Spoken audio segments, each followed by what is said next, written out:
Latte art is a journey, but no matter how simple or complex the pattern, they all require three things: well-extracted espresso, microfoam textured milk, and a lot of practice.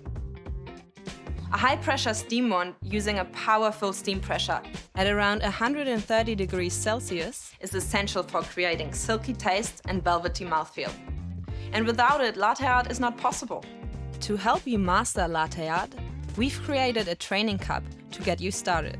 The circular lines at the base indicate the espresso volume for a single and double shot.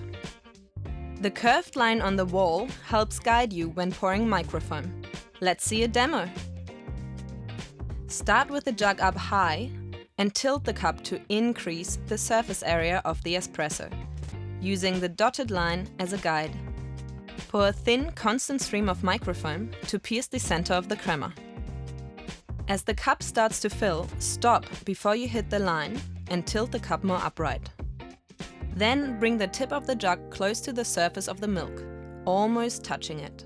At this point, a white dot will start to appear. Keep steadily pouring, making the dot larger.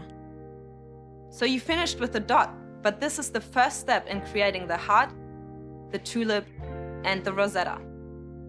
Good luck with the journey. Find out more about our latte art training cups at breville.com.au.